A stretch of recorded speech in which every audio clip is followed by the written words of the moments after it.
A young woman falls to her death from a rugged California cliff. Months after she's buried, an investigator suspects she was pushed. Researchers try to determine a woman's cause of death 3,000 years after she died. How can they perform an autopsy without destroying her fragile, mummified shell? To catch a murderer, detectives must prove that a few splinters of bone are the remains of a woman who disappeared 2 years earlier. Time doesn't heal all wounds, a fact that keeps relentless detectives on the trail of cold or forgotten cases. With cutting-edge technology, forensic experts are able to travel back in time, months, years, or millennia, to coax mysteries out of the grave.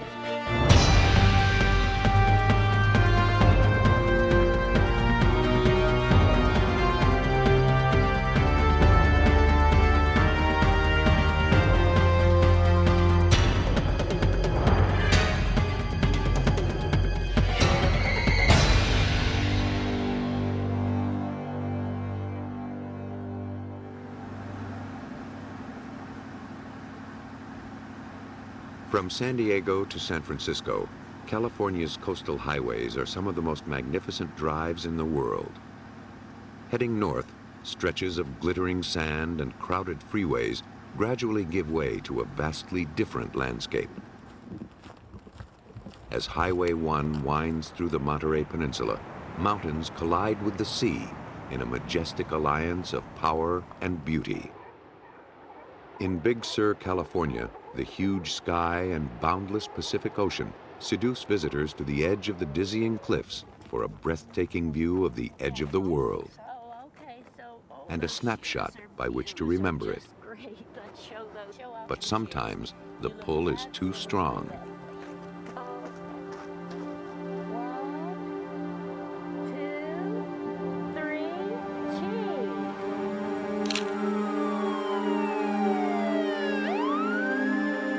On April 2nd, 1987, the Monterey County Sheriff's Department received a phone call that something horrible had happened at the Seal Beach Overlook. The body of a 20-year-old woman named Dina Hubbard Wild was lying near the base of a 600-foot precipice. It was not the first time the search and rescue squad had been dispatched to collect the remains of a victim lured too close to the edge. A deputy from the sheriff's office questioned the middle-aged couple waiting at the scene. They were Virginia and B.J. McGinnis, tourists from San Diego. They told the officer that their young companion had tumbled over silently when they weren't looking. The rescue squad retrieved the lifeless body from the bottom of the cliff. After a cursory examination by the coroner, Dina Wild was returned to her hometown of Louisville, Kentucky, and buried. At the Second Presbyterian Church in Louisville, Dina Wild's freak accident was still on people's minds months after she'd been buried. When services ended one Sunday, Dina's mother, Bobby Roberts, approached a lawyer named Steve Keeney. She needed help collecting insurance money after her daughter's death. She wanted to collect burial insurance that she had as part of her benefits as a teacher, and the insurance company had told her no. We told her that sometimes a letter from a law firm cuts through the red tape, we'd give it a try.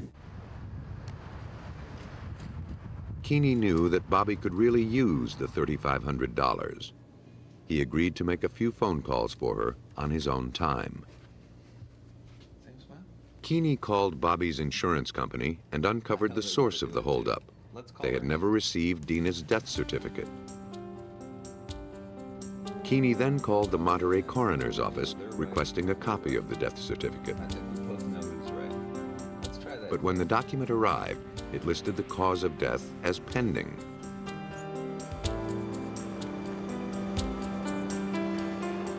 Because Dina's death was presumed to be an accident, the rescue team had done little beyond retrieving the body. No evidence was collected, no photographs were taken.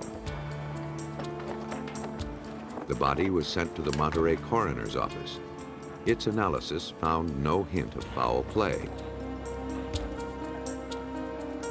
Bobby Roberts' simple request was snowballing into a time-consuming tangle of bureaucracy. But Keeney pressed on. He contacted Monterey law enforcement only to discover that the case was in limbo. The certificate couldn't be issued until cause of death was determined, but the sheriff's department had, for all intents and purposes, dropped the case for lack of evidence. Dina had been dead for months. What could be holding things up? Keeney called Bobby's insurance company again to see if there was some way of expediting Bobby's payment. When we called back, we stumbled into a fact that we never expected. That was that there was life insurance on Dina in someone else's name, and they had made a claim for that policy. The amount that you're looking for is $35,000? That claimant was none other than Virginia McGinnis, the woman with whom Dina had spent her final hours. Just a day before Dina's death, Virginia had taken a $35,000 policy out on the young woman. The day after Dina's death, she had tried to cash in. In Keeney's mind, Dina's accidental tumble was swiftly transforming into something more sinister. But without a witness or a body, how could he distinguish between a tragic fall and a push? Ask yourself, how do you prove someone was pushed off a cliff? Imagine you're standing at the edge of the cliff and you fall. Think of the injuries. You'll be battered, there'll be broken bones, there'll be bruises on your body will end up at the foot of the cliff. And now put yourself back at the cliff and imagine you're pushed. Same thing, right? Same bruises, same broken bones. Well, not quite.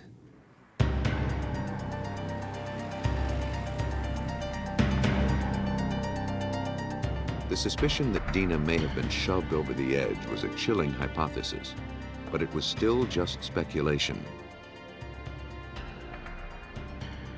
To prove any wrongdoing, Keeney needed evidence. He went back to basics, trying to learn more about Dina's relationship with the older couple.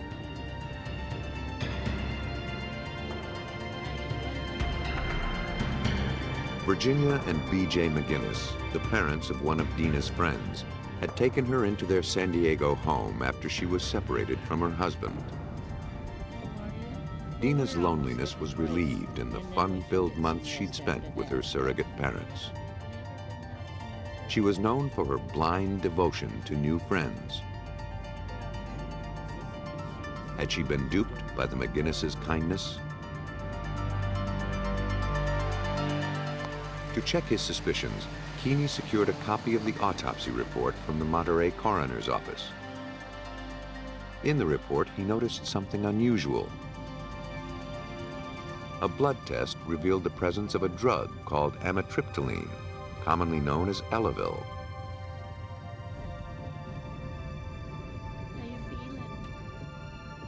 The antidepressant had never been prescribed to Dina. It had, however, been prescribed to Virginia's husband, B.J.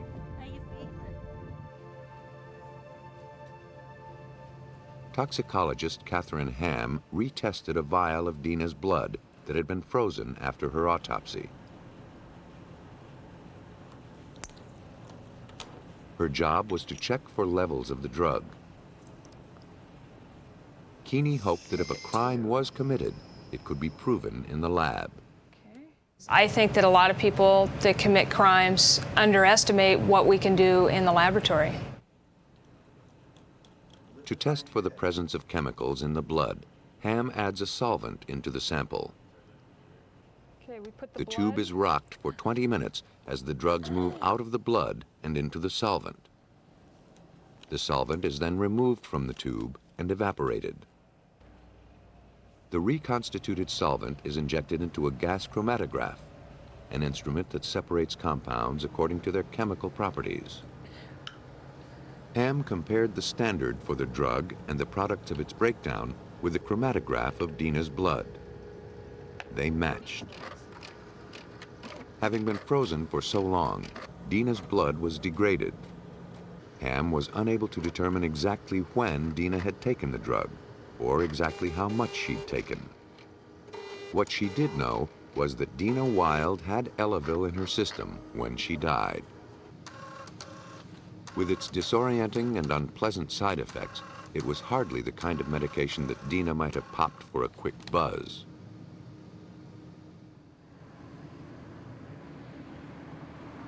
People taking the drug are usually stricken with weakness, nausea, and dizziness. These symptoms would be more pronounced in individuals who, like Dina, didn't take the medication on a regular basis. As he learned about Elavil's effects, Keeney realized that he needed to revise his image of Dina's last moments of life. If she'd been as queasy and unsteady as Ham suggested, she most likely would have slid down the mountain, not plunged. Though no crime scene photos had been taken, the period of time before the fall was well documented. Virginia had sent Dina's mother the roll of snapshots from the day of the accident as a gesture of condolence. Could these posed snapshots tell Keeney about the cause of Dina's death? At first glance, the 15 chronological pictures told the story of an average sightseeing junket. Dina seemed comfortable and happy as she posed for the camera. But as Keeney studied the pictures more carefully, he suspected that he was witnessing a murder plot. The photograph of Virginia and B.J. McGinnis walking away from the car was taken by Dina Wild, and it is a signature photo. It's at the cliff where she would die a few minutes later. It's when the Elavil has kicked in and she knows something's wrong. She's leaving a note to the rest of us that will survive her. It's like an assault victim who takes their own blood and writes the name of their assailant. She's pointing the finger.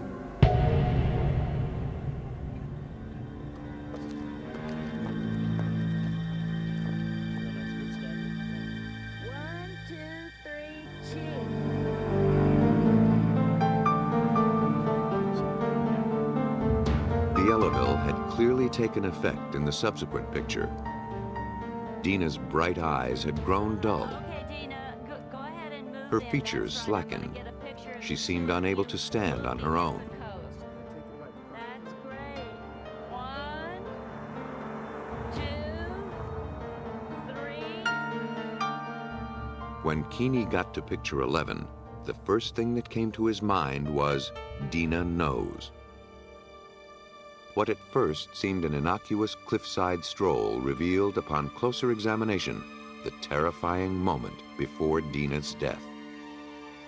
At that lip, you can see Dina's shoes pointing toward the boulders, in toward the road, but you can see her head in a blur, turning as she realizes her body is getting pushed that way. And as she looks, like you would if you were pushed, as she looks where she's going, the photo blurs. There are no features of her face at all. But her shoes still point to BJ, the guy she trusted.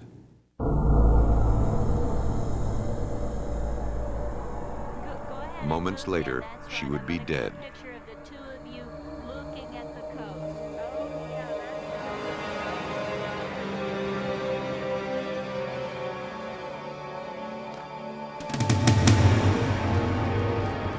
To Keeney's way of thinking, the bizarre and disturbing circumstances of Dina's death were leading to a single conclusion.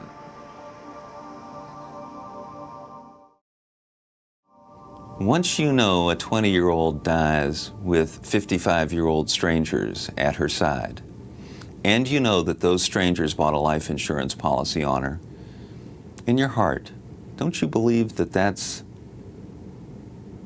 almost bound to be a murder? Armed only with a handful of photos and a hunch, Keeney was a long way from proving murder. He knew he would need some help. In Louisville, Kentucky, Steve Keeney revisited Dina Wild's autopsy report, looking for a shred of evidence to support his murder hypothesis. The Monterey coroner had determined the cause of Dina's death to be a skull fracture. He surmised that she lost her footing because of her high-heeled shoes. In his opinion, there was nothing suspicious about the circumstances of the so-called accident. Keeney wasn't so sure. He wondered if there was anything in the coroner's slim findings that suggested otherwise. Keeney brought the autopsy photos to forensic pathologist Barbara Weekly-Jones. Could her analysis of the pictures differentiate a murder from an accident? Steve Keeney was surprised when I told him some of the injuries were suggestive of not just an accidental death. Describe any on one hand. The only fatal injury on Dina's body was a blow to the head, yet the right side of her body had linear scrape marks. To Weekly-Jones, those lacerations suggested a limp slide, not a head-first plummet. Dina's bruised hands provided the most telling physical evidence. They hadn't sustained the kinds of injury typical in a fall. Her acrylic nails were snapped off, ragged, and embedded with granite, suggesting she'd clawed at the edge of the cliff, trying to save her life. Or perhaps she'd fought before she plunged to her death. In addition to the torn nails, both hands were marred by a very suspicious wound pattern. But they had huge hematomas, black and blues, on the tops around her knuckles. Those you get when somebody steps on your hand, if you're holding the edge of a cliff. Keeney wondered if Dina's broken skull was the result or the cause of her terrible fall. The top of the cliff sloped gently for the first few yards. If Dina had been trying to save herself, she no doubt would have grabbed at a rock or a tree root.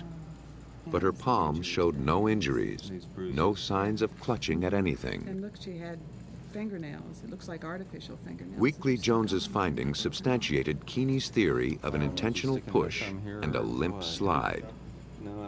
But that's not proof of homicide. So what else do you do? Well, the old phrase is, circumstances don't lie, people do. There you go. Keeney needed to take a close look at the suspects, Virginia and B.J. McGinnis. Yeah. Well, they come up Had and this down pleasant, from middle-aged Mexico, couple from really October plotted to to do away with Dina? February. Were they truly capable of pushing their young friend off a 600-foot cliff? Yeah, they spawn. That's what they do. That's As he a good probed word the for it. backgrounds of his prime Spawn. suspects, Keeney uncovered a trail of death and deception. Virginia's rap sheet was a lot bloodier than Keeney had anticipated. Though the former nurse could affect a saccharine persona, her past suggested a cold, psychopathic profile that included compulsive lying, arson, and cruelty to animals. In addition to the accidental deaths of her daughter and second husband, Virginia's parents and several of her patients had died of unknown causes while in her charge. She frequently benefited from their life insurance policies. Keeney compiled this information into a lengthy report. It wasn't enough evidence to arrest Virginia and B.J. McGinnis, but it was enough to get the case reopened in California. Because the McGinnises had purchased Dina's insurance policy in San Diego, the district attorney's office in that jurisdiction became involved. Investigator Scott Lawrence took the baton from Steve Keeney. Like the Louisville attorney, he was compelled to make sense of Dina's fall.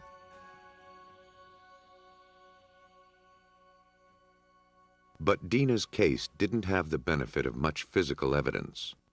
Lawrence attempted to disprove the theory of an accidental tumble by recreating Dina's trajectory.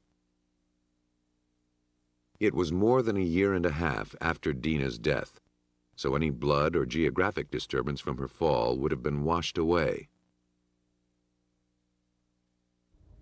The only thing Lawrence knew for sure was where she landed. What he needed to determine was where the fall started.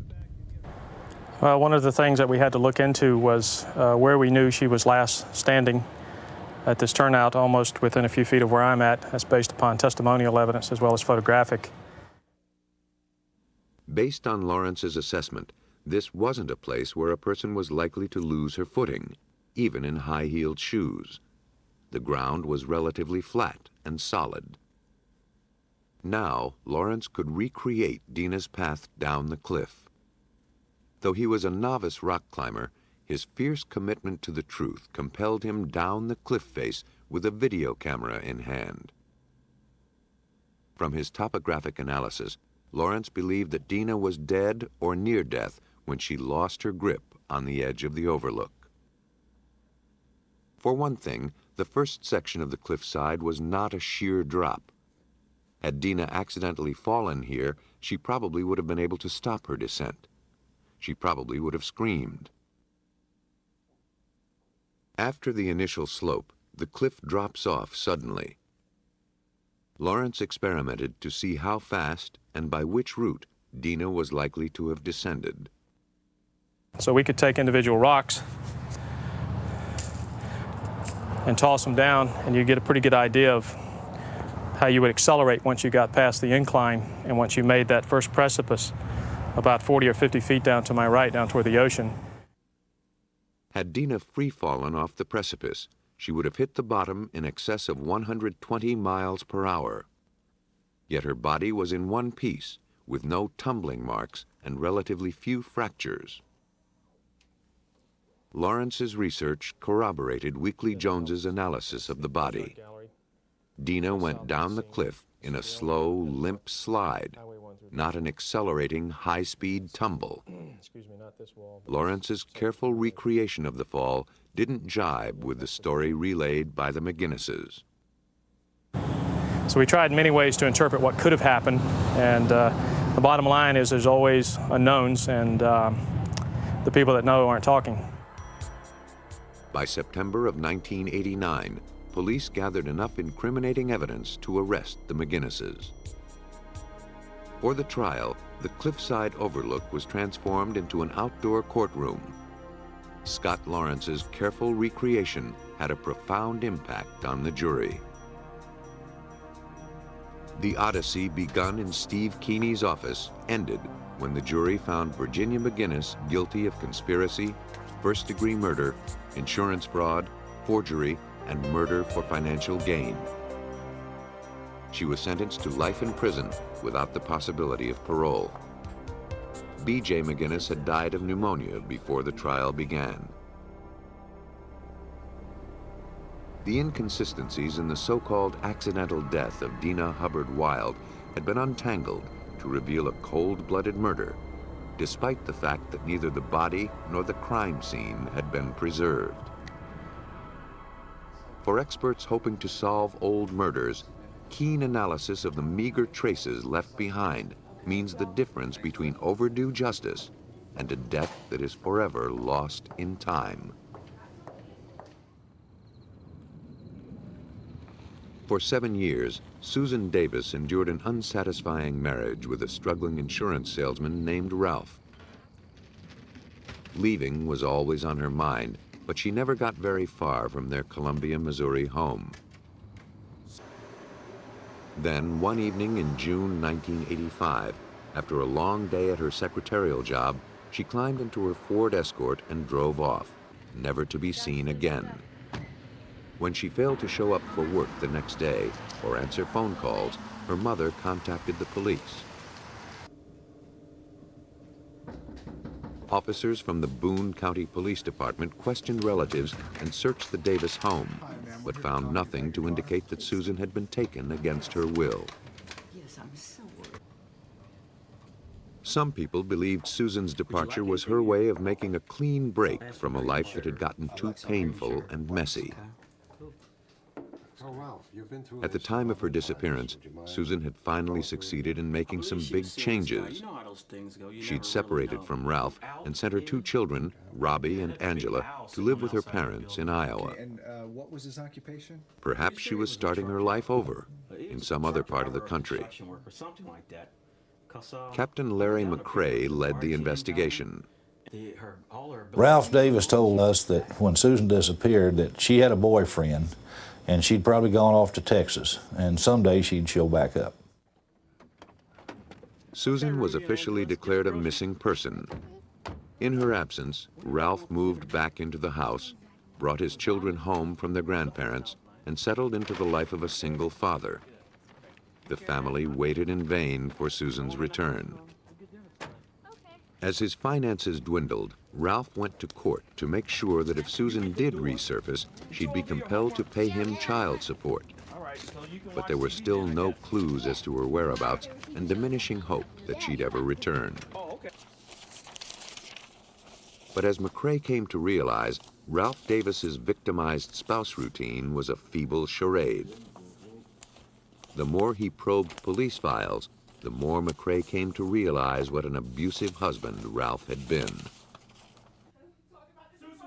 For the duration of their marriage, Susan had lived in the wake of Ralph's ferocity. Then, one night in 1985, a few months before her disappearance, she'd reached the breaking point. Fearing for her life and the safety of her children, she garnered the strength to call the police. Ralph was arrested.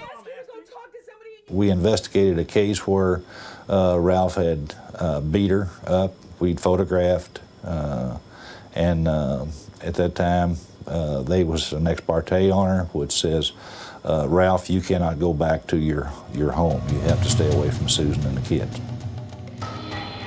A short stay in jail did little to calm Ralph. He had been boiling mad when he was released on bail. Then Susan disappeared. Ralph's violent tendencies gave credence to the theory that Susan had left him and covered her trail to ensure her safety. But for McCrae, the pieces still weren't adding up. Why hadn't this devoted mother contacted her children? Why hadn't she checked in with her frantic mother to let her know that she was all right? McCrae suspected he was looking at something more ominous than a woman in search of a happier life. McCrae believed that Ralph Davis wasn't telling the whole story. But without any evidence, the police had no course of action. There was no body. There were no leads. Even Susan's car had disappeared. McCrae's only option was to dig in and hope that one day a clue would surface. He didn't imagine that the waiting game would play out for so long.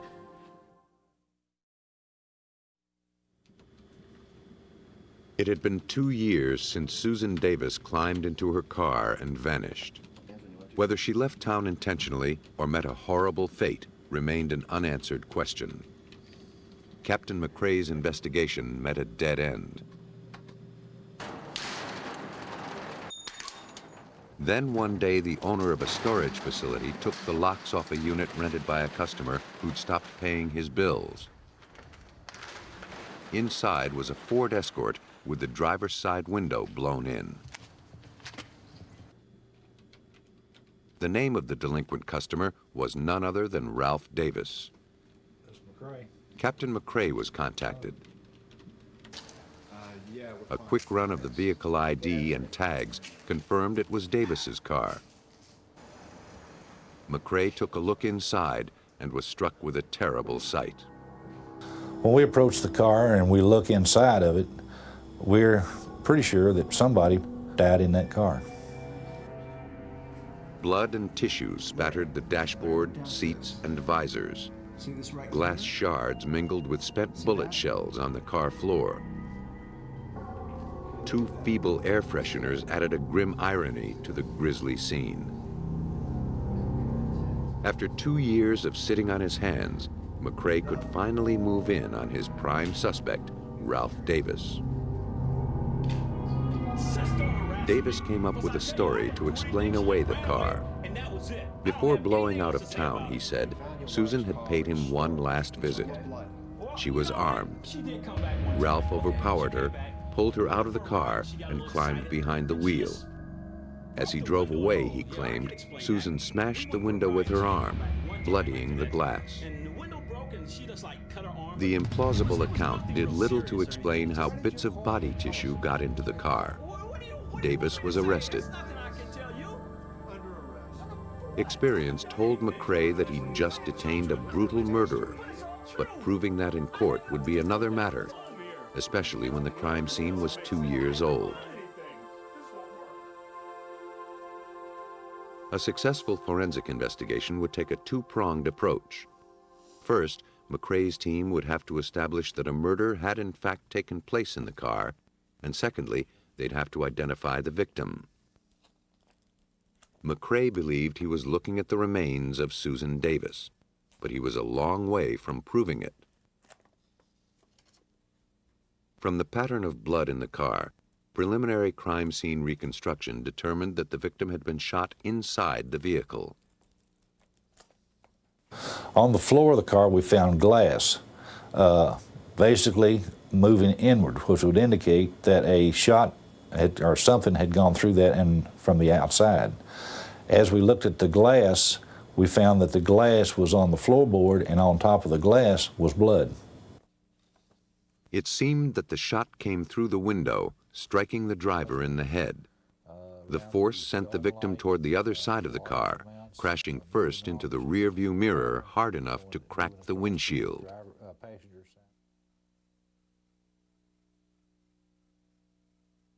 From the amount of blood and brain tissue found in the car, the medical examiner determined that someone had died here.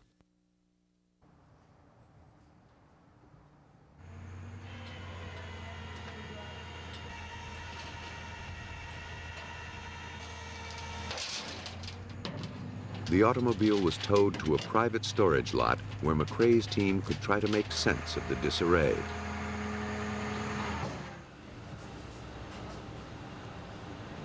Because they didn't know what was evidence, they erred on the side of caution and collected everything. Do you see, is there something back over, see back over?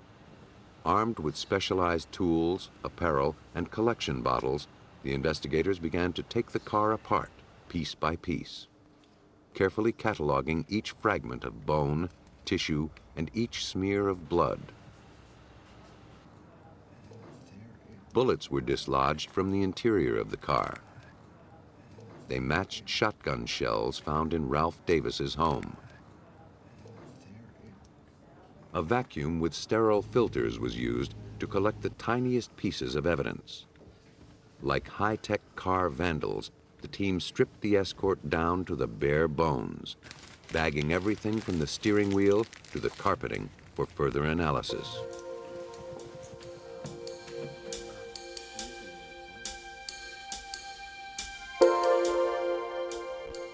At the University of Missouri's Human Skeletal ID Lab, bits of debris, some metal, some glass, some unidentified, were delivered in a matchbox to anthropologist Sam Stout. If human bone fragments were present in the jumbled findings, Stout would know how to unlock their secrets. My work as an anthropologist was probably important in this case because as anthropologists we're often called upon to analyze bone specimens. We're probably the most familiar with pieces of bone, fragments of bone, whether it be a 2 million year old fossil to a modern cemetery. 33 fragments, none longer than a quarter inch, were separated into little plastic caps. Bone specimens to embed in plastic and then we'll... Because the findings were so small, it was nearly impossible to determine by sight whether they were bone. To be sure, Stout needed to examine the samples under a microscope. First, they needed to be prepared for viewing. To make slides, Stout's assistant embeds each fragment in plastic. As the air in the vacuum chamber is drawn away, the plastic impregnates the sample, then hardens. The embedded specimen is cut into slices as thin as cellophane. Each slice is then smoothed and placed on a glass slide for viewing.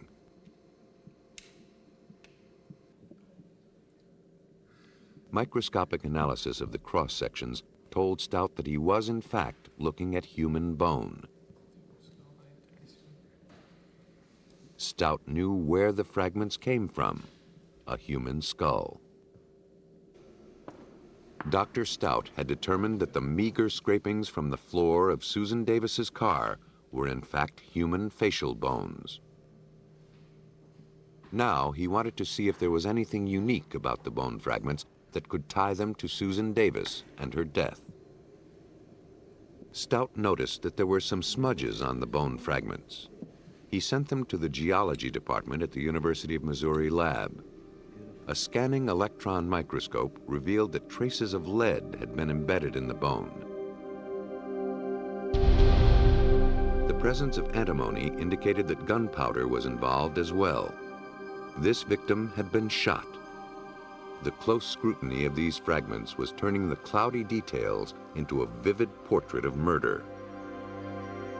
But how could Stout link the bone to Susan Davis? Stout noticed an odd characteristic. Beyond the lead smudges was another lighter discoloration in the bone. In Stout's experience, that pattern indicated that the victim had been taking tetracycline. To test for the antibiotic, he exposed the bone to fluorescent light. If the drug were present, the bone would glow. We saw the actual fluorescing of tetracycline, and upon seeing that, I suggested that they examine the records to see if Susan Davis had a prescription for tetracycline. Dr. Stout estimated that the victim had been taking the drug for at least 3 months before death. McCrae knew from the original search of Susan's home that she'd been prescribed tetracycline at the time of her death. Stout had shown that the remains in the car were from the face of a person who was taking tetracycline. But McCrae needed irrefutable proof that this was Susan Davis. Without it, Ralph Davis would likely go free. The missing link was, whose body was it? We all felt that it was Susan, but that's not evidence that you can take to court.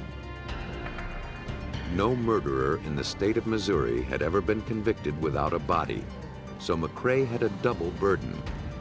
Before he could prove that Ralph Davis was a killer, he'd have to prove that Susan Davis was the victim. The finishing touches of the investigation would have to be drawn in blood.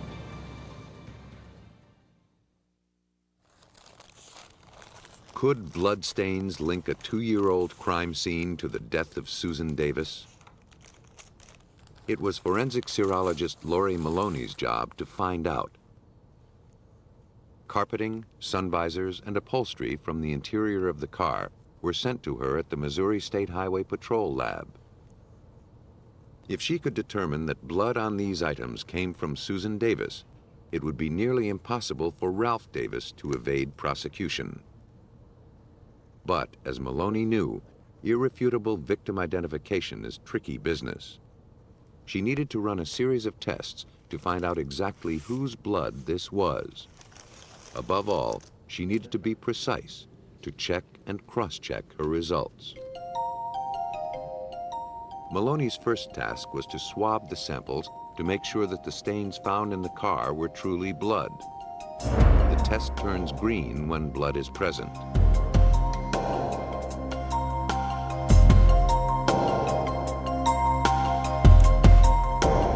Maloney then needed to confirm that the blood was human. She added human antibody to the samples. When human blood and human antibody come in contact, they react, forming a thin white line.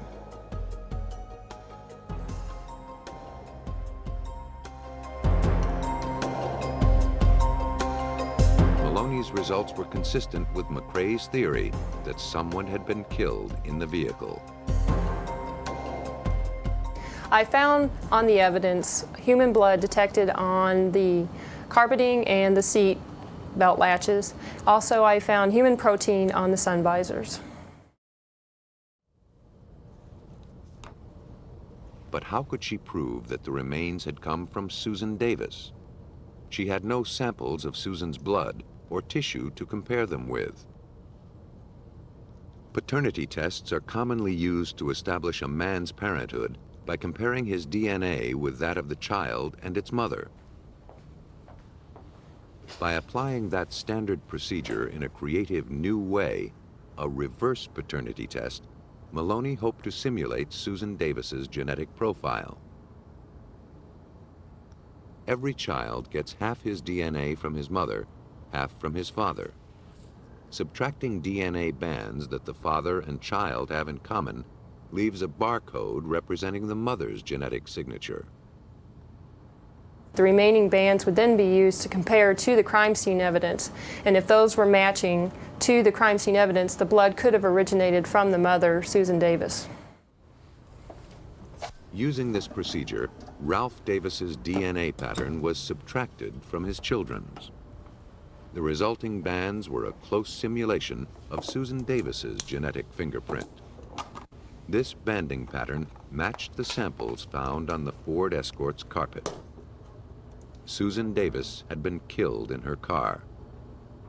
The ghostly fingerprint of a woman who'd vanished years earlier was returning to solve her murder. What I think happened to Susan Davis was that she was going to leave this area to some safe haven because of Ralph's harassing her, stalking, and she was packing her car, backed up to the front of the house, loading her clothes in it when Ralph came around the house. She saw Ralph, got in the car, locked it up, and Ralph came up and shot her through the driver's side window. Thanks to astute forensic analysis and an exacting recreation of the grisly death scene, prosecutors convinced the jury that Ralph Davis had killed his estranged wife in her car. It was a landmark decision in Missouri, one that saw Ralph Davis get the death penalty, even though the whereabouts of his victim is a mystery to this day. In the Susan Davis case, investigators had to revisit a crime that happened 2 years earlier without the benefit of a body. In Canada, investigators faced a similar but even stranger challenge: to determine what killed a woman 3,000 years ago. They had the body, but to touch it would be to destroy it. At the Royal Ontario Museum in Toronto, a mummy named Jiramesank, or Jed, has stood in silent vigil for decades. Her secrets wrapped tightly inside her delicate sarcophagus. Museum visitors and scientists alike are fascinated by her mysterious beauty and eager to know more about how she lived and died. From the elaborate drawings on her cartonnage, the shell of linen and glue in which her mummy is encased, we know only scattered details of her life. Nearly 3,000 years ago, Jed, a musician at the Temple Amun-Re, lived a prosperous life on the east bank of the Nile. The soul that she will not want. Ancient Egyptians celebrated life after death, but it could only be attained if they departed this world in the prescribed fashion. The journey to the land of the gods would be strenuous and dangerous. In order for the soul to survive the trip, the body needed to be strong.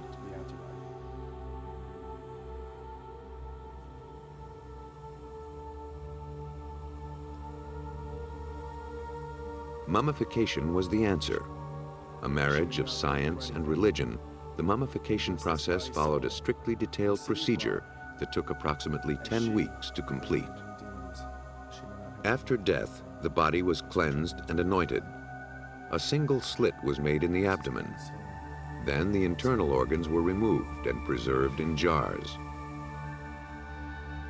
Natron, a powdery drying agent made up of salt and sand, was heaped over the body. In the arid heat of the Egyptian sun, the body would completely desiccate in 40 days. The skin was rubbed with oils and resin to keep it supple. Linen stuffing was inserted in the body cavities to maintain lifelike contours. The corpse was adorned with makeup and funerary jewelry. Then the arduous task of wrapping began.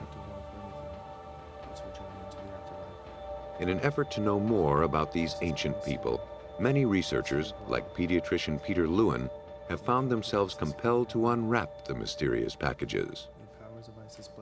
In the olden days, we would break up this casket, tear off the bandages of the individual inside who's mummified, break up the tissues to examine genetic material, chemistry, and any diseases, and in essence destroy a mummy, which is invaluable to humanity. Lewin grew up in Egypt and has maintained a lifelong fascination with mummies. Today, in addition to his work at Toronto's Hospital for Sick Children, he is a leading researcher in the field of paleopathology. Paleopathology is really the study of diseases of ancient man, and that can be done by examining the bodies themselves, and also can be done by the latest use of X-ray technology. How could Dr. Lewin see into the life of this mummy and learn why she died without desecrating the sanctity of her death? X-ray technology, known as computerized axial tomography, or CT scanning, was the answer to Lewin's dilemma. The machine produces cross-sectional images of the body without touching it. When the slices are stacked together, a three-dimensional image is rendered. Dr. Lewin was assisted by CT technician Stephanie Holoka. Lewin, who pioneered the use of the technique to slice into mummies without using a knife, first scanned Jed in 1978. But the technology was in its infancy, and he was barely able to distinguish the ancient body from the dense packing material. Nearly 20 years later, he was ready to try again. Because the patient was already dead, Holoka didn't need to worry about radiation levels. That freedom enabled her to take numerous pictures at very small increments.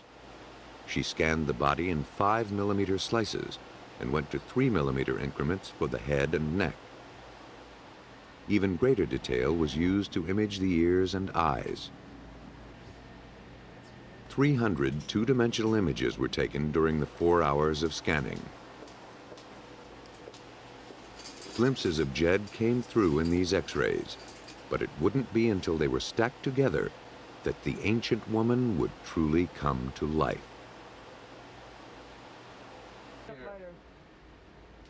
Once the meticulous scanning was completed, it was finally time for the mummy to show herself. A computer compiled the pictures into a 3D rendering, but the quality was poor. In living patients, bone is dense and shows up white. Fat, flesh, and skin are gray. Liquid is black. In Jed's body, the bones had lost minerals and become softer, while the soft tissue had toughened. Instead of a high-contrast image, Jed was showing up only in shades of gray. This low-contrast problem meant that Holoka would have to painstakingly render the images slice by slice. Imaging the skull in a live patient takes 10 minutes. It took Holoka 3 hours to reconstruct Jed's skull and hundreds of hours to render the entire body. Holoka was then able to electronically peel away the layers. After removing the outermost layer of cartilage, she arrived at the linen wrapping that surrounded the head. Gray circles showed up over the eye sockets. The Egyptians inserted plates behind the lids to keep the features from sinking. Holoka also noticed that in keeping with the ritual, Jed's brain had been removed and her skull stuffed with linen. Finally, the image of a small, young woman appeared. Based on the pattern of bone fusion, Jed was estimated to be 30 to 35 years old when she died. And the first thing I thought when I saw her skull, after doing a lot of 3D imaging on various skulls, is that she must have been a very pretty lady. She had very high cheekbones and she had a very well-defined chin. Holoka had used CT technology to excavate the mummy. Now, Lewin wanted to know what killed her. Could he determine cause of death 3,000 years after the fact? Lewin examined the 3D image of Jed's skull. He noticed a strange black shape on the left jawbone. The gaping hole, he realized, was an enormous abscess. Hard as it is to believe, Jed had died from dental disease. Ancient Egyptians were prone to dental disease because of their sandy, coarse diet and their love for sweets. In Jed's case, the outer enamel on 24 of her 28 teeth had worn away, exposing the sensitive dental pulp and the root. Exposed roots are acutely painful. They also become infected easily. Jed's infection was spread from the root canal to the bone, where it caused several abscesses. Lewin surmised that the large pus-filled cyst probably burst, spreading infection throughout her body and poisoning her blood. It was probably an agonizingly painful, drawn-out death. She probably died a very, very miserable death due to general infection, which originated from this basically dental abscess of her left upper jaw.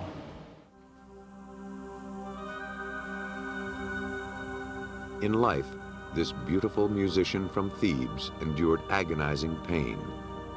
In death, thanks to the pioneering efforts of Dr. Lewin's team, she has finally achieved the kind of celebrated and dignified afterlife her culture held so dearly. With this type of imaging, really, we have pioneered the use of that sort of technology which is non-destructive and which gives us tremendous information in relation to diseases of ancient man.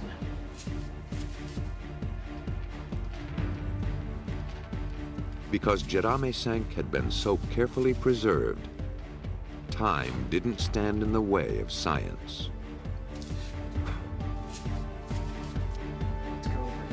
Detectives who lure truth from the murky past are constantly fighting against the ravages of time. Today, science is their greatest ally in that battle. Armed with the latest techniques, forensics experts are winning the war against time, liberating lost and forgotten voices from beyond the grave.